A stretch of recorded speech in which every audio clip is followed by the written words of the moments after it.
Welcome everybody, fellow resin heads and kit builders, back to the Figure Kit Garage. Brent Krug back with another out-of-the-box review. Happy New Year to everybody. I hope everybody enjoyed their New Year's Eve celebration with their families as much as they possibly could. Hopefully 2021 will be a lot better, to say the least. 2020 is definitely in the books. Let's forget about it and keep moving on.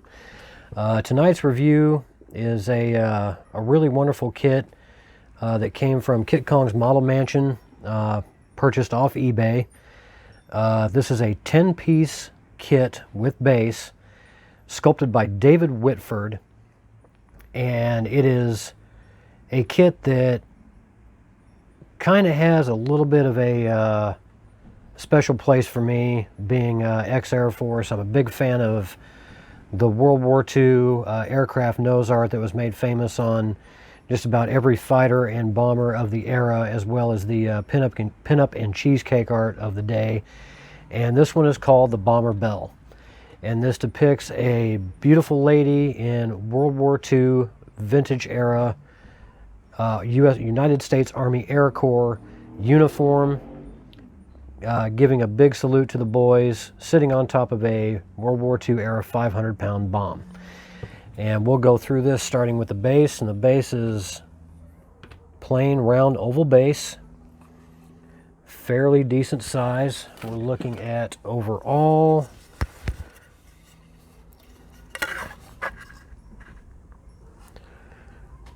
just a hair under 8.5 inches in diameter overall on the base. And this is the bomb that Belle will sit on. There are no decals with this kit. The photo of the finished kit on eBay shows the nomenclature that was used on these bombs back in World War II, along with the yellow stripe right around back here showing that it is high explosive. Very nicely casted. Seam line work. Nothing to really squeal about. Be really minimal, easy to clean up. Smooth this thing out and it'll look like it was never anything other than perfect. And it pegs beautifully right into the base. Then we have the fin section for the bomb itself, and that will fit just like so. I'll have to adjust it a little bit to make sure it fits properly, but it'll fit just like so once it's glued on. It'll sit something just like that. And David Whitford really did his homework on the look of the bomb, since these were actually the types of bombs used during World War II. So I give all the credit in the world to David for getting it right. And we'll start off with Belle herself. And the one thing I've always liked about the nose art of the 1940s during the Second World War is that it was sexy and beautiful and elegant without being trashy or too over the top, and that's how this kit is done. She does show off a little bit more than normal, a little bit of her bra and breasts for all to see, but also sporting a very beautiful smile. Little legs showing, and her left leg will plug in just like that. I'll have to do a little bit of putty work on that, giving a big kick to all the boys in the service out there, as these types of pinups were meant to do. The sculpting on this is really, really nicely done. The hair detail on Belle is perfectly done. Pretty much the exact hairstyle that the ladies would have worn back during the mid-1940s. Sporting a World War II era A2 leather pilot's jacket, which is nicely rendered. Seam line work on this kit is going to be really not that bad. It won't be too much of a headache. I'll just have to make sure that any seam lines that are actually supposed to be there, like along the side of her skirt, don't get obscured or covered up. And David paid attention to the seam line on the back of the stockings that she's wearing that are definitely vintage 1940s. I have to make sure I get rid of that mold line the right way so I don't screw anything up. But apart from that, Belle is a very beautiful lady. Big bright smile, the finished piece that was shown on eBay looked really, really good. Leather jacket rendered very nicely. Stockings and garters captured really, really well. David did a beautiful job on this. And with the left leg, you can see the seam line down the back of the stocking, all the way down to the heels. The heels are nicely rendered. And both arms, let me put her left arm down here. And this will be her right arm, which will be brought up to the officer's cap she is wearing in a salute. Nice knitted cuff on the end of the jacket. Really well done. Nice vintage look. A little bit of flashing around the fingers to deal with, but nothing too much. And the same with the left arm. This will be propping her up as she's sitting on the bomb. It almost sounds wrong, sitting on the bomb. There we go, a little bit better focus. And even with the mold lines, the quality of the casting, the capturing of the detail that David Whitford sculpted, really well done. I gotta hand it to him. And these are the vintage era World War II pilot's goggles that will actually sit on top of the leather flight helmet that came with this. Little add-ons to go with it. Give it that nice little touch. And this is the helmet that David sculpted. You can see the stitching all along the seam lines.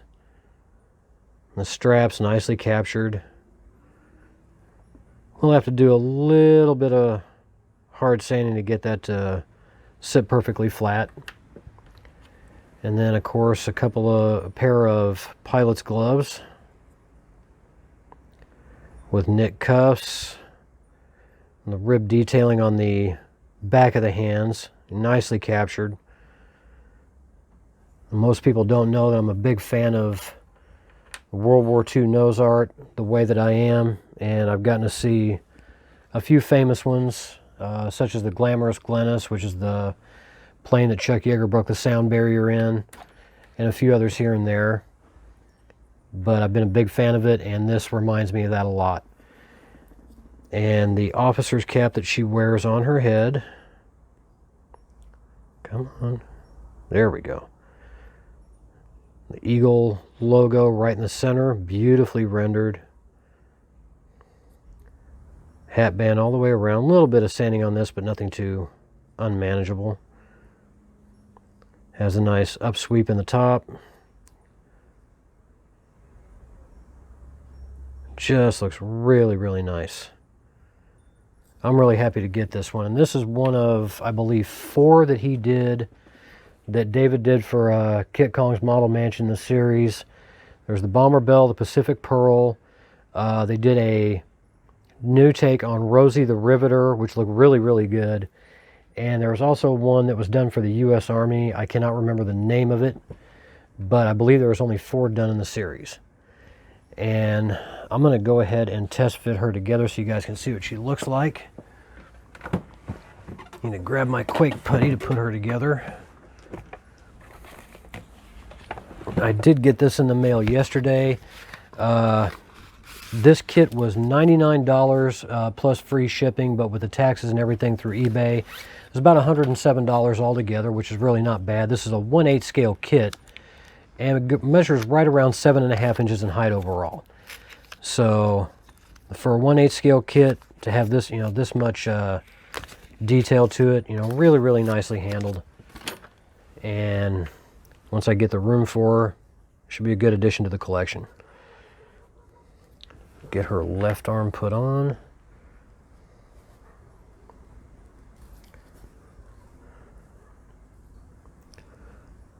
Make sure I got that right.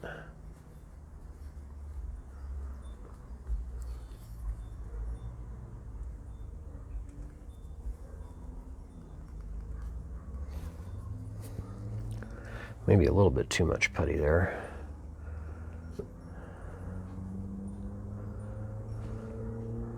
And she will sit on there just like so. Put her left leg on and then her right arm. And right there is little pegs pre-cast onto it, so I can just pop that right in there. And I love the fact that the hat was actually casted separately. Gives a really, really nice big smile, a sweet, nice salute. Take the leather flying helmet.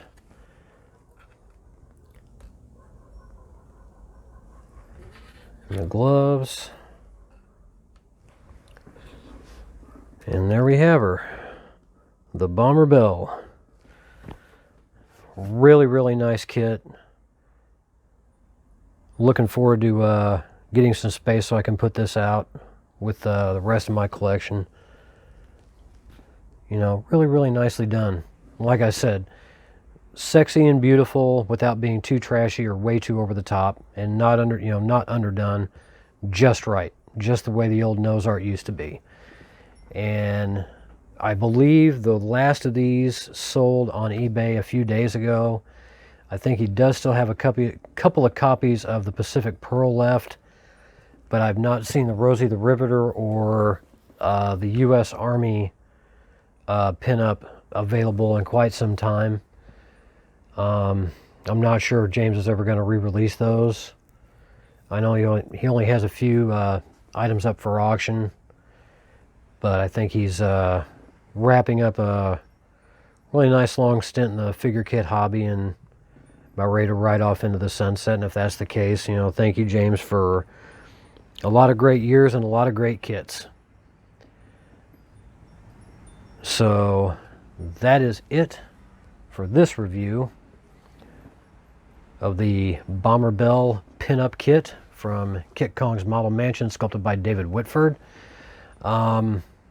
Also, before I wrap this up, I want to say a very big thank you to Terry Webb and David Fisher. As a lot of us know, some may not, it was announced earlier this month that, or later I believe it was earlier this month, that Amazing Figure Modeler number 70 would be the last physically printed magazine, pretty much, period. I've